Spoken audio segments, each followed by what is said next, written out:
right, thank you for staying with Daybreak. The conversation starts right now. We are calling it the youth's perspective or the people's perspective. Two of the people who are here with us this morning are ardent viewers of Daybreak. They always send their views every day on Twitter. Today we get to hear their views live right here in studio. But let me start by introducing my guests from the lower deck. My father's right there, Shiko Kihika, Executive Director, Tribeless Youth. Thank you so much for making time. Thank you for having me. Philip Pande, an inclusion advisor. Asante sana for making time. We have Wilkista Duma, Executive Director, Run for Office. Thank you very much for making time. On the upper deck is Alenga Trostad, a political analyst. Asante sana for making time. And two of our most ardent viewers follow next. Andrew Oleshonko, digital marketing consultant, always sends in his tweets every day. Today we get to hear his tweet and what his concerns are directly from him. Thank you very much for making time. And Babu Michael, he calls himself a concerned citizen. Also an ardent viewer of Daybreak, always sends in his views every single day. Today we get to hear from him live in studio. Thank you very much for making time as well. Shiko, I'll start with you on this conversation. Day 3 of protests begin today. What is your view on the direction the country is taking? Is it the right direction or the wrong direction, and why? I honestly feel like for the last 9 months we don't have a country. And unfortunately, and this goes to every single Kenyan who feel like they need to go outside to protest, is that the government has showed us that your lives don't matter, that the Constitution is by default suspended until further notice. So it's sad, it's unfortunate that Kenyans who are sleeping hungry can go outside, and then we reduce that to a handshake. It's also unfortunate that we can reduce the same to prayers. I really hope those who pray for the president and the rest, like Elisha, can pray that he opens his eyes. So for me, I don't think we're headed in the right direction, and especially for the young people of this country. Okay. Yeah. Pande, which direction are we heading as a country? Very well, Trevor. I join Shiko in her sentiments that we're indeed hanging in a cliff, and we seem to be waiting for somebody to push us off that cliff. And we know the repercussions of dropping off from that height. It's unfortunate that we are at a position of a grandstanding where everybody's chest thumping. And, you know, it's evident and manifest that Kenya is in trouble. Our citizens are hurting. The economy is hurting. And there is need to be more sensitive about the plight of young Kenyans, the plight of our women, the plight of our children, whom we've seen a number of days missing school because of the current situation. There is need to be more sensitive. There is need to think of Kenya as a nation and not as, you know, a banana republic, which we look to be at this particular time. Okay. Well, Krista, what is your assessment? I think Kenya is at an interchange right now, and an interchange because Kenyans have become more woke as regards to following up on campaign promises, because that is why a lot of Kenyans are out on the street, and more so young people and women are really demanding for what the government said they're going to deliver in office within this time period. And because of the havoc that has been unleashed upon Kenyans in terms of heavy taxation and high cost of living, I mean, Kenyans have had it up to here with the new government. So I think we are at an interchange, and it's an opportunity for the government to prove itself worthy of the promises they made.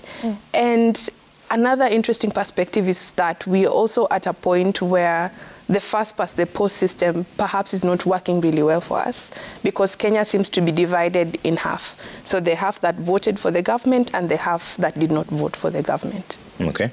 Babu Michael, what are your thoughts on the direction the country is taking? Yeah, the truth, Trevor, is that the country is not heading in the right direction. Mostly our youths, what pains me a lot is that there have been bullets out there. And my data, when I see news, when I watch news, anything I do, I'm also always with the youths. Wa youths wanaumia sana. What we are trying to do now, ni watu wanajaribu kujieleza. Mtu anajaribu kusema, ulituambia unatawanya hivi na hujafanya. So it is not about somebody else out there. It's about the youths, and it's about citizens. When we try to air our views, when we try to say what we need to be done for us so that our lives be better, youths wanafaa waangaliwe vizuri sana. It's not that ukishachaguliwa uende pale juu unasema uko na sauti ya youths na maybe umeenda ukachange, you are no longer with the youths, so you stand there, you say I'm with the youths, I promise to give you such a life, better life and all that. When youths try to say you are not with us now, venye ulisema utatufanyia au tufanyii, so we are trying to come out kuambia ile unasema sio hiyo, come back to us and you seek our mandate, tukuambie hapo umeenda mbaya. What pains me a lot, Trevor, and that is from now on, I don't think there's somebody who should be shot. Hii bullet imeenda sana, Trevor. We should just stop. Youths were in no direction, waambiwe fuateni hapa na hapa, hawana kazi. Jamaa anashinda kwa nyumba, aendi job. Ukimwambia toke kwa street because he is idle, ana place pa kuenda, ana nini. I don't justify mtu kuenda kuiba. It's wrong. Very wrong. But mtu ako idle, akiambiwa fanya hivi, and he is desperate. He can do anything. So we should handle the youth and give them civil education, political education, and all that. Okay. Olushongo? I think for me it's about what is the threshold of probably either sides to take action and probably end this, like how many lives will be lost, how many businesses have been closed, the economy is really losing a lot. So I think it's high time now both parties take action and probably look for a common ground and have dialogue, because as I have said, like, how much do we have to lose for them now to say, I think this one now we have reached the threshold, let's now calm down. I think this should be done, action should be done immediately, and this should end immediately so that business can resume normal. Education has been impacted, businesses and so on, all the sectors of the economy have been impacted. So I think it's high time that the country is not going to the right direction and action needs to be done, to be taken immediately. Okay. Yep. Alenga? Thank you, Trevor, for this invitation to be part of this conversation.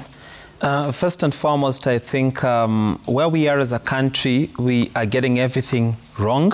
Like we are at a point where everything that could have gone wrong has gone wrong.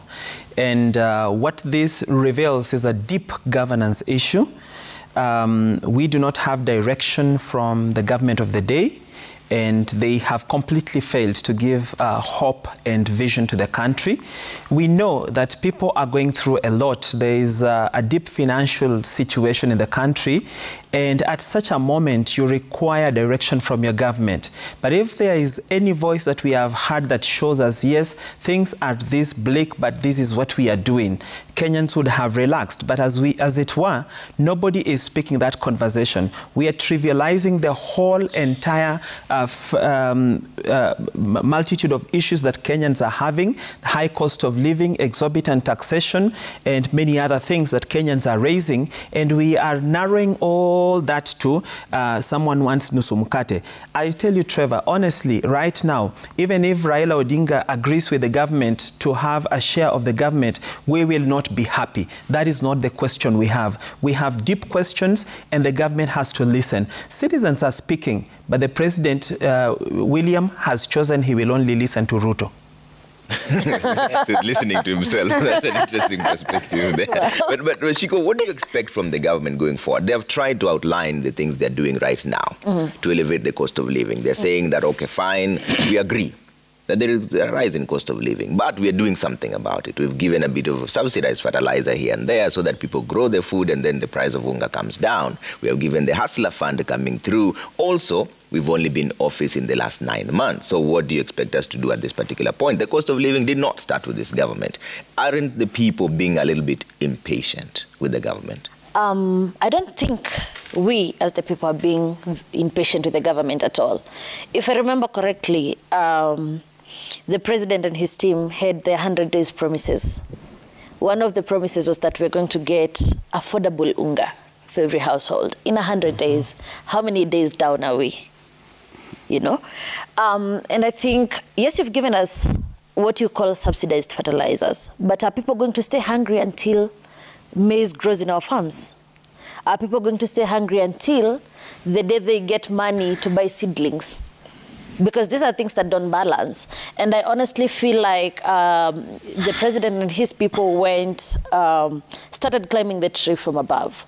Why am I saying that? There is no way you can come to people who don't have food and already you're telling them how you're going to tax them so that their lives are streamlined. So you're working hard but doing a lot of nothing. So for me, I think the one thing for sure, and I acknowledge that Mr. President said he won't borrow money. We've already seen he's borrowing a lot. Maybe he should be borrowing to caution Kenyans first. Maybe the 142 billion that came in last week should be something to caution, people and make sure that they have affordable food. But at the same time, you're telling us how if we go to the farms and farm, we'll get food, the economy will be streamlined. But the price of fuel speaks otherwise. So we'll still be in the same hole, unfortunately. Yeah. And I think we have a very good president who knows how to do lip service. He's a PR person, and so is his team. And it has gone so wrong that even the CSs can now insult everybody and assume you can do nothing about it. Why? This is a government of rewards. And I think when we came in here, someone said this is a prophetic government. I don't know if this is the Shakahola prophecy. I don't know what kind of prophecy this is. Because a prophecy that kills its people, a prophecy that allows people to die of hunger, a prophecy that hates its youth is doing a lot of nothing.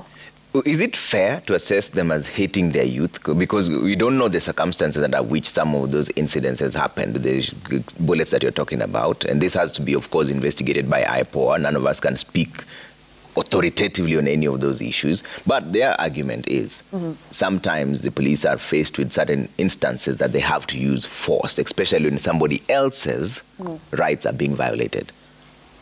I do not think they killed anyone. And unfortunately, I'm going to speak this from the things I've seen and the people I've seen killed firsthand. And most of them are young people. And that is, for me, that is my basis of saying this is a government that hates its young people. Why am I saying that? When you have a majority that is marginalized, there's no love in it. When you have a majority that is very unemployed, there's no love in it. But when a president, a godly man, can stand and congratulate the police for killing young men and women, for killing children who did not do anyone wrong, I would want someone to show me how those kids were violating anyone's rights. How are we protecting even our own kids? So there's no love in it. And Trevor, we can say, oh, we're going to wait for IPOA. We all know IPOA does not do anything. We all know for the cases we've seen of extrajudicial killings, IPOA has never given us accountability. We all know at the end of the day, this is the president who told us in his tenure, we will not see a single young person shot. He was going to be the anti-extrajudicial killings activist. But then he's the perpetrator. So show me where love is. If love is murder, then I don't know. Okay. Yeah. Pandey, is that your feeling as well, that the government doesn't consider its youth? Because this is a youthful government. In fact, those are the people who voted majority. I can't agree more, Trevor. I find myself naturally, corroborating what Shiko is saying. J.F. Kennedy said that for a country to measure a country's future promise can only be measured directly by the present prospects of the youth and how it treats its youth. If I want to demonstrate how this country and this government does not like his youth, the president campaigned on a hustler premise, basically appealing to the young people and the women of this country that he would have a more inclusive government. The average age of the cabinet is an equivalent of the president's age. There is no single young person that was nominated to that cabinet by the president. Same to the 51 principal secretaries. There is only one youth below the age of 35. If you come to the cabinet administrative secretaries who have also been suspended, it's only one person out of the 51, I think. Now, come to the reality on the ground today. The people coming out to demonstrate are predominantly young people, jobless people. We are talking about a country that is having about 67% of unemployed youth. And every year we are channeling another 1 million to the labor force unskilled people, by the way, some of whom have dropped out of primary school, secondary school, and have no specific skill in the job market. We have, Trevor, a demographic dividend roadmap, Kenya for 2020 to 2030. What it says is that there are 4 specific pillars or thematic pillars that are supposed to build that space. One is health and well-being. How are we treating our youth when we are killing them? Where is health and well-being? The second thing is education and skills development. How many young people are we skilling today to move into the labor force with the ability to fend for themselves? The other thing is entrepreneurship and employment. How many jobs has this government created since day one? The third and the last is rights, governance, you know, and inclusivity of young people. And I've talked about that from, you know, the broader aspect of employment creation, from policy decisions to the level of basically including young people. If we don't get those 4 thematic pillars right in our demographic dividend roadmap, which is now nearly halfway, we are simply backtracking on the promises and the gains that we've made in this country.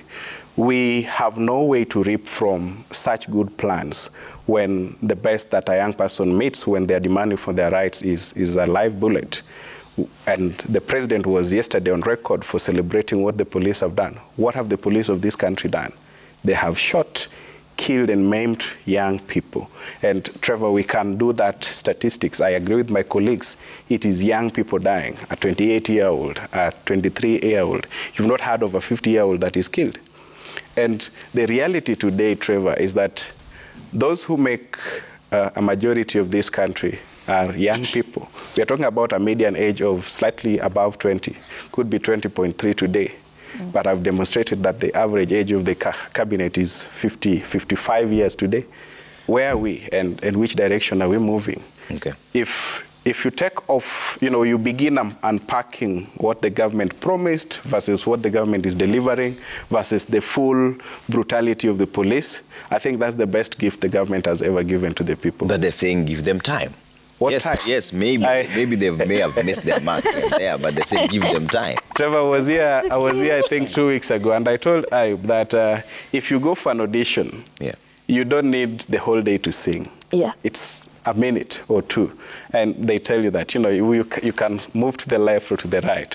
And most of the time, you know, that happens to young people. Today, we've seen what this government can do. We've had a taste of the promises, and we know that this government is selling plain vanilla. It's total white lie. Wilkista, what do you expect from the government at this particular point now? And especially on this argument of give them a bit of time so that they implement what they wanted to implement. The high cost of living did not start with them. There are certain things that they said they would do and they have done. Right. What do you expect from the government from this point on? So just looking at that from a lens of someone who works with young people and acknowledging that over 60% of the population is under 35. And just to mention a recent research that we did on young people in terms of what are the priorities of youth. And in the 3,500 young people that were interviewed on, you know, on the questionnaires that they filled by this movement called Billy Now Now, most of them said, actually 90% of them said they want money in their hands now. They want opportunities now. So it's not a game of wait and see with young people, because again, remember that youth is very transient. You don't remain young forever, and this is you're in your productive years. So young people want to see more and more of these opportunities. And even looking at the promises made by government in the 2023 budget policy statement, which is called Bottom-Up Economic Transformative Agenda for Inclusive Growth. Right? And when I go to look at what inclusive growth means, and I go back to the basics, which is the Constitution, in Article 43 on social and economic rights, there are promises on health, education, water, sanitation, and all that. when I look at Article 56, it tells me who are these people that government is going to prioritize, the minorities or the disadvantaged groups. And I see that young people and women are in this group. So I do not fault young people at all for standing up and demanding for the things that government said it will do. Perhaps it is upon government to prioritize the needs of young people. Because remember, there are countries that have worked and industrialized their countries in terms of the transformative agendas of their countries. And young people were at the core and the brink of that industrialization agenda for other countries. Why is Kenya not tapping into that? And yesterday I watched a video of a man, I can't remember his name, but he said every time the president and his deputy speak, they talk about housing and how mjengo jobs are going to come up. And the guy said, niko na mjengo. Niko na mjengo. Deputy, bring your kids. President, bring your kids. I'll pay them very well. And it means that we are demeaning young people and reducing young people to unskilled jobs. Yes, we recognize that there are young people within this population that do not have that level of skill set to work in, say, white-collar jobs, or jobs not even white-collar, jobs that dignify young people. And we are not seeing the government putting this upfront and saying that we are going to dignify jobs for young people. Chico said the government is giving lip service, or the president is giving lip service. I dare to say that he's not good at lip service, because even the utterances that are coming from the principal himself and the deputy are wanting. They're not unifying, they're dividing. If you're speaking about and applauding police that have been killing people, and we're watching, we're listening, I mean, how is that sitting down with young people? So I find that they need to first check their utterances. It's still a political season. They have to play their politics, right? So it's not about, let me demonize this person, let me demonize the other person. But they need to also step up and take responsibility. What we want to hear is the accountability in terms of, we said we are going to provide this. And that against the background of remembering that young people want opportunities now. Yeah. Now. But these opportunities you talk about, Wilkista, how much of it is to blame on the young people's lack of being proactive, so to speak? Because we do have laws that are governing certain aspects of it all. One of them is the AGPO, Access to Government Procurement Opportunities, where 30% of all procurement across board is supposed to be for young persons, women, persons who live with disability. Do the youth even understand how to go around getting a tender that is clearly indicated that it is for young people or AGPO certified? How proactive are the youth themselves? In as much as they say that they want the money in their pocket now, are they willing to go through the rigors? And you know how intense it can be dealing with the paperwork for tenders and all that. Are they willing to do the hard work, the young people? I don't think when it comes to tenders, it's not the hard work for young people per se. Because what is happening in the preference and reservation schemes of 30% is that people who have the know-how and the monies in their pockets to do these jobs are the ones who are getting young people to register companies and saying that, you know, this is Shiko's company. In the true essence of that is behind Shiko, there's someone else who's pushing it. So Shiko is just a name on paper, right? And it comes down to access to capital. Because how has the government made it possible for young people to access capital? And not even just young people, speaking generally about the MSME sector. How has the government enabled access to affordable credit? Not credit that you take today and tomorrow everything that you own is gone. The small bicycle that you've parked at the front of your house is gone for a young person. Not taking up tenders that you're going to be poor before they even pay you. Because there are so many stories of young people who have delivered goods and services and they're still waiting for payment up to date, especially in the county governments. So in as much as we are saying that there are these opportunities for young people, who are equipped to take those opportunities? Is it young people? And Hustler Fund, which was giving us 500 bob, 500 bob does not even qualify for buying the tender document itself. Most of them cost between 1,000 to 5,000 Kenya shillings. So how are we equipping young people to take up opportunities that exist and acknowledged that not all young people are going to fit into that bracket? Again, these affirmative action programs are geared towards alleviating suffering, not for all groups of young people, but for the select that are already, interested in entrepreneurship or working in that space. So how are they equipping those who are already in that space to benefit from these preference and reservation schemes when it comes to public procurement? Okay. I have to take a quick break. Shika, I know you have a burning concern, then I come to the upper deck right after this. And also keep in your views coming at Trevor Mbidi at Citizen TV Kenya. Use the hashtag Daybreak. We're coming back in just a bit.